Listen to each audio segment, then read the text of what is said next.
everyone, it's Jack from Cultaholic.com and we have just watched the 2021 Royal Rumble. One of the most exciting nights of the year for any wrestling fan, and it was a very eventful one as well. Not only did we have the men's and women's Royal Rumble matches, we had various other title matches popping off all over the place and lots to talk about. So I'll not waste any more time. Without any further ado, this is what happened at the 2021 Royal Rumble.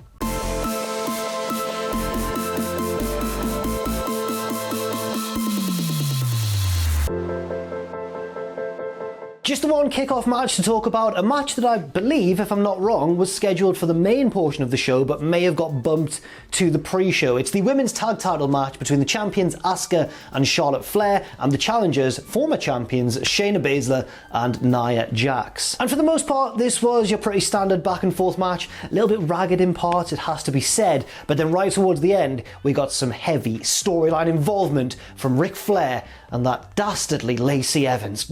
Ugh. So towards the end, Charlotte is very much in control because she's the best and strongest wrestler ever. Ric Flair makes his big entrance. She is obviously distracted. Shayna Baszler rolls her up and Charlotte kicks out because distractions are not enough to stop the Queen herself. So then Lacey comes up from behind, another distraction. Charlotte again shakes it off. She gets the figure eight locked in on Shayna Baszler, but her arms are really near the bottom rope. And from the outside, Lacey, behind the referee's back, sweeps the arms away and Charlotte hits the canvas. Charlotte still shakes it off. She's really strong and really powerful, as we know. But on the outside, Rick slips Lacey a pair of brass knuckles. Lacey clocks Charlotte through the ropes. Charlotte is out cold. Shayna tags Nia in. Nia hits a leg drop. 1, 2, 3. And we have new women's tag team champions, and Charlotte is not best pleased. I suspect this is going to probably lead to a Rumble match between Charlotte and Lacey Evans, possibly with Flair in a shark cage.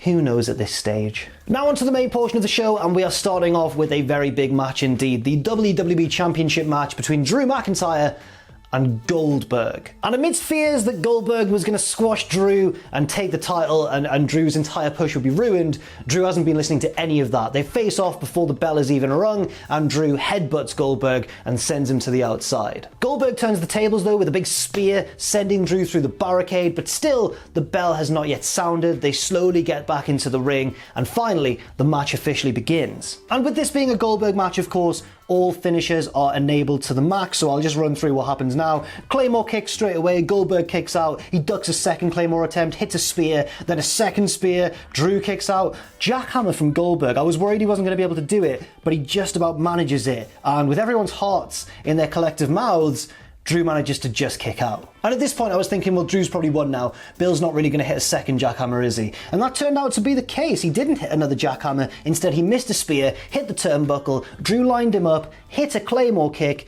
and pinned him for the 3 count. Drew McIntyre, thankfully, is still WWE Champion. Nice bait and switch, I suppose, by WWE, taking advantage of their annoying prior booking when Goldberg beat the likes of Kevin Owens and The Fiend, for example. We all feared that it would happen, but it didn't in the end. And not only did Goldberg put Drew over clean, he also gave him a load of respect after the bell as well. Lovely to see, with Goldberg telling Drew he deserves it, with the pair hugging it out in the middle of the ring. And meanwhile on social media, a fresh wave of panic started because we all realised, oh no, Goldberg might enter the Men's Royal Rumble and win the whole damn thing.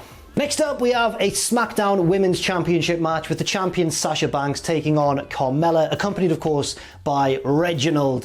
Would he get involved?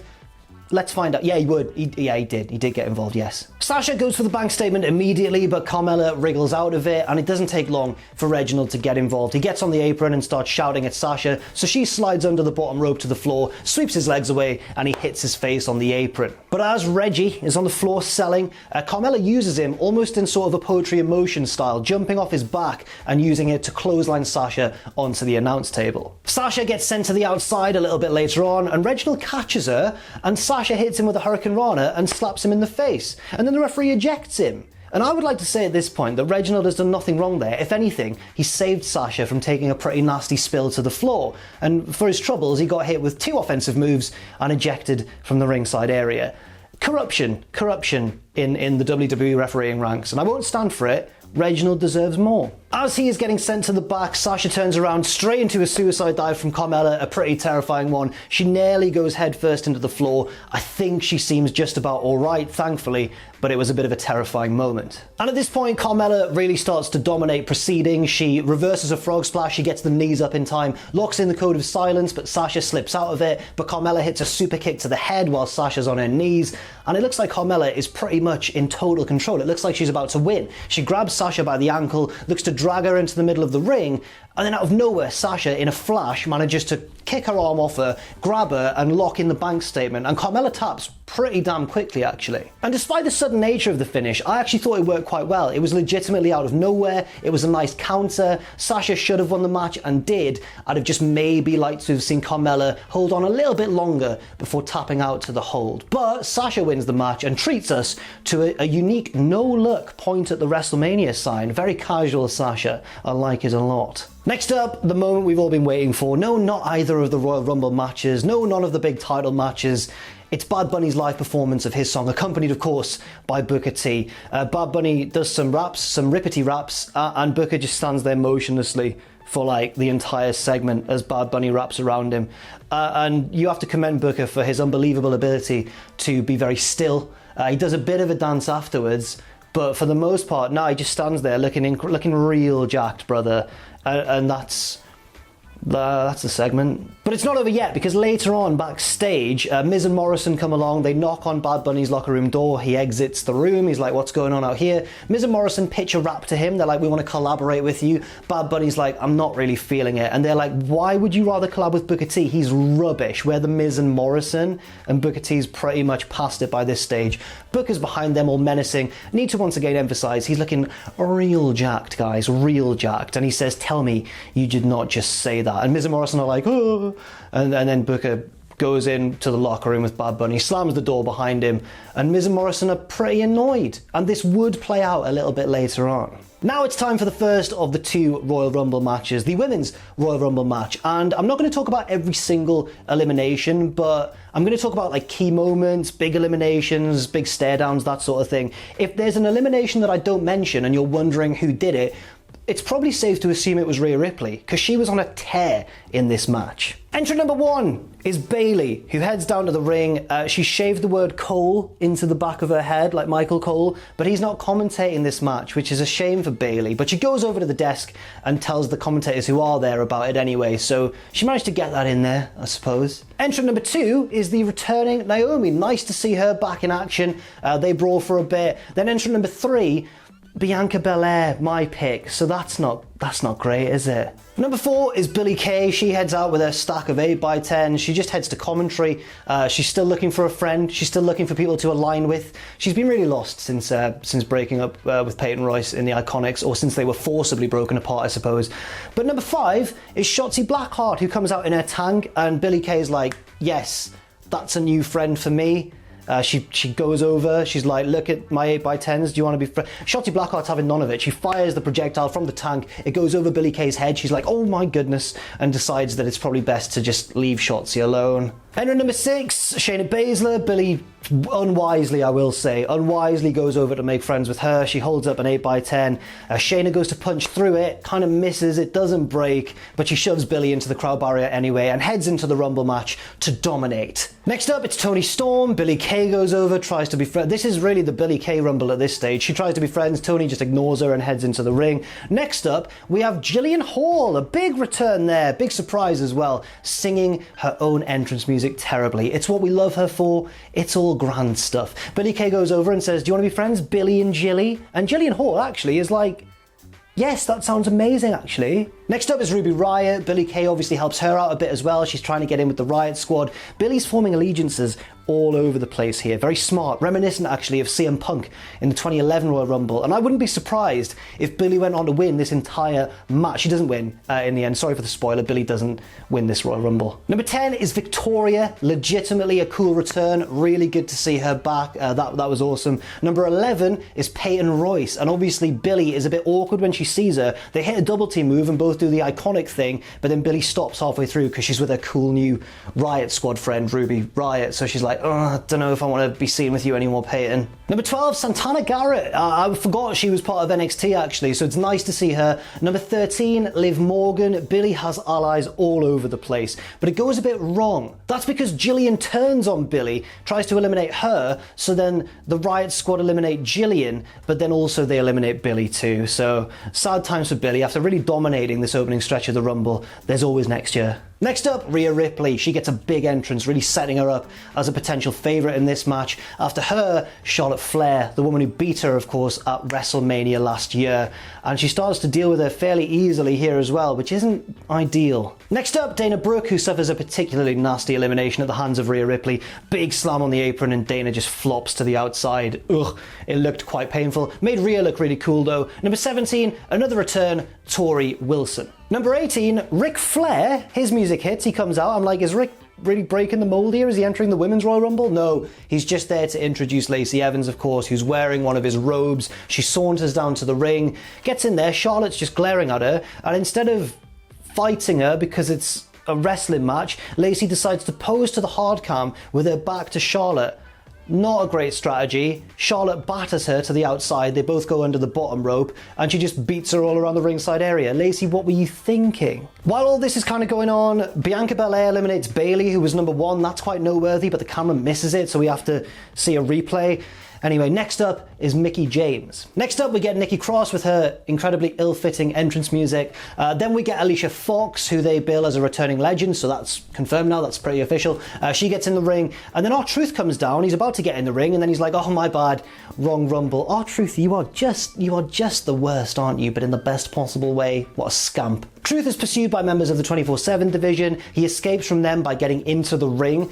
He starts throwing Alicia Fox at lads on the apron to knock them off, so Alicia's like, right, enough of that, rolls him up and becomes 24/7 champion in the middle of the Royal Rumble. Mandy Rose is next, eliminates Alicia Fox, and on the outside, Truth rolls her up and wins the belt back straight away, but Alicia got a small reign in there, I suppose. Number 23 is Dakota Kai. Number 24 is Carmella, with Reginald, of course. And number 25, all aboard the Tamina train, because here she comes. And as Tamina goes down to the ring, Carmella gets caught on the outside by Reginald, who saves her from elimination. Turns around, Tamina goes for a super kick, Carmella jumps out of his arms to safety, but lands on the floor, eliminating herself. And Tamina catches Reginald in the jaw, and he's out of there. I love Reginald, man. He's bloody brilliant. Now we get a Naomi almost elimination spot, which I almost forgot about because she'd been in there quite a while without really doing anything like that. She gets pushed to the outside by Bianca Belair, but lands on her back with her limbs in the air like that, so she's not actually being eliminated. She somehow gets back onto the apron. Bianca gets dragged by Naomi by the hair. They're both kind of hanging on by their feet on the bottom rope. They're both almost eliminated. They strike a truce, grab each other's arms, and use each other's momentum to swing themselves back in. Number 26 is Lana, who really looks fired up for this, actually. She's going for it. Number 27, lucky number 27, is Alexa Bliss. She gets in the ring, hits a few moves. Everyone else gangs up on her because she's scary. And then the lights start to go down. And as the lights are going down, Alexa gets to her feet, looks down the hard cam. She's about to transform into like Dark Alexa, isn't she?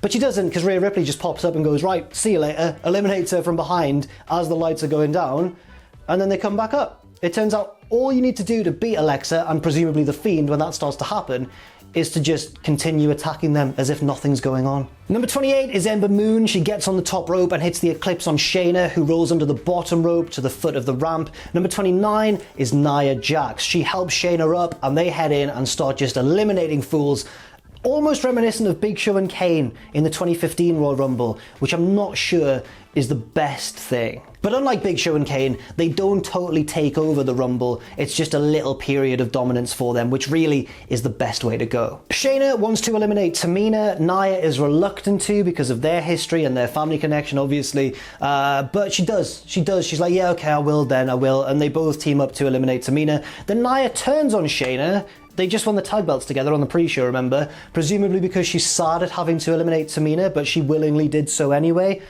Anyway, Nia eliminates Shayna from the Rumble. She's gone. Nia then sets her sights on Lana on the other side of the ring, charges. Lana has been brushing up on her Rumble history. She watched the 1988 Royal Rumble. She channels Hacksaw Jim Duggan, pulls down the top rope, classic low bridge, and Nia Jax crashes to the outside, and Lana has bloody done it. She's got one over on her biggest foe. Number 30, as we already know because she beat Tamina for the privilege, is Natalya, but she gets jumped by Nia and Shayna as she makes her way down to the ring. She slowly kind of gets up and recovers, gets in the ring, and there's Lana, her former tag partner, so they're all happy to see each other. Natalya's like, right, let's team up and let's eliminate some opponents, and Lana's like, yes mate, and then Natalya immediately turns on her and throws her out. So from going up here, Lana's performance, like a really good day for her, we're kind of down here at this point. And so we get a final four of Bianca Belair from number 3, Rhea Ripley, who's eliminated a lot of people, Charlotte Flair, and Natalya. Natalya drops Rhea, but she lands on the apron. She doesn't fall to the outside. Natalya could literally nudge her with her foot and she'd be eliminated, but instead Natalya gets on the bottom rope, looks over the top rope and starts taunting her, so obviously Bianca Belair just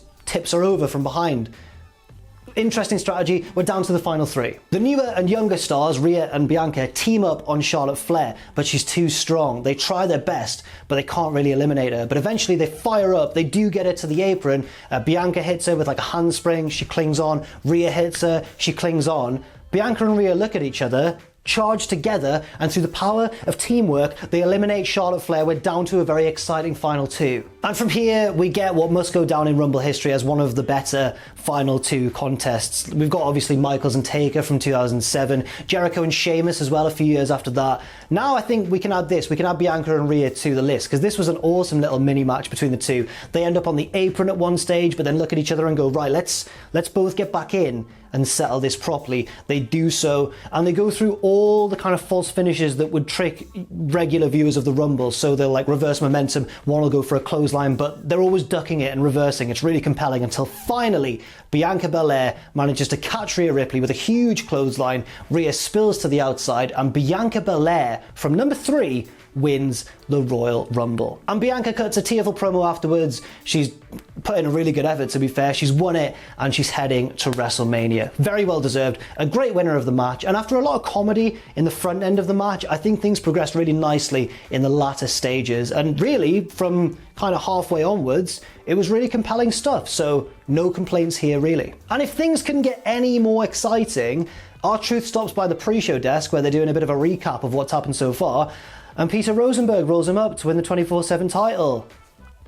Yeah. Next up, Roman Reigns versus Kevin Owens in a last man standing match for Roman's Universal Championship. And this match was just like set piece moment, followed by set piece moment, followed by another set. They didn't waste a lot of time with wrestling. They just went through all of the big spots. And I think that was probably for the best, otherwise this would have been a very long match. So they trade a few signature moves, but both men are obviously able to beat the count. It's very early in the match. So they battle all the way to the Thunderdome by the side of the stage, in what I'm going to call probably the buried alive position. It's where the grave usually is during a buried alive match, that right-hand side of the stage area. You know where I mean. They battle up to the next level of the Thunderdome, up a fair distance, and they start fighting up there. Roman throws Kevin Owens off, just like he did on SmackDown. Owens crashes through a pair of tables, but makes it up at the count of 9. Owens is dazed, he doesn't really know where he is, he staggers backstage, he staggers through to like the other part of the baseball field. You can see all the stands there and everything. There's a practice ring set up. It's kind of a warm-up sort of area, I suppose, but it's cavernous. It's like huge and empty. Owens is staggering about. The referee's like, you need to show me that you can defend yourself for this match to continue. And as Owens is about to respond, Roman Reigns comes in with a golf cart from off camera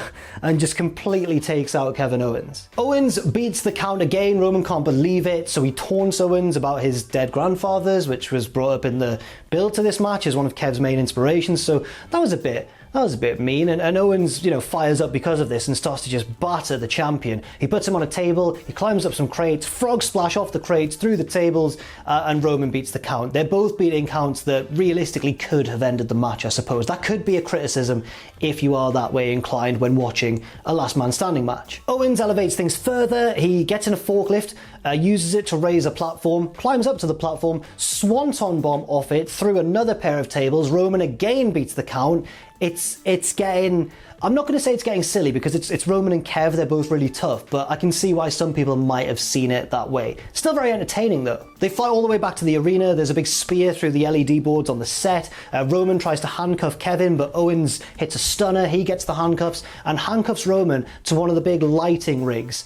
Roman looks in trouble, he can't get to his feet before the count of 10. The referee's about to reach the count of 10, so Roman grabs him by the collar, yanks him into another part of the set, and the referee is down. Roman then low blows Kev, a replacement ref comes along, counts as well, and then stops the count because Roman actually can't get himself free. Like, Heyman's come along with the key to unlock the handcuffs, but he can't quite do it properly. Under a lot of pressure, obviously, this is live, pal. And the ref just stops his count because otherwise he'd have ended the match and the wrong person would have won. Bit of a spoiler there as to the finish, I guess. Heyman finally frees Roman, he gets the guillotine on Kevin Owens, chokes him out, and Kev's unconscious. And the ref counts 10. And after all these high spots, it was maybe a bit of an underwhelming one to end the match, but on the whole, because I'm very simple, I enjoyed it. There was a lot of big crashy stuff and people jumping off high things, and sometimes in wrestling, that is all you need. And maybe I was in the right sort of mood, I don't know.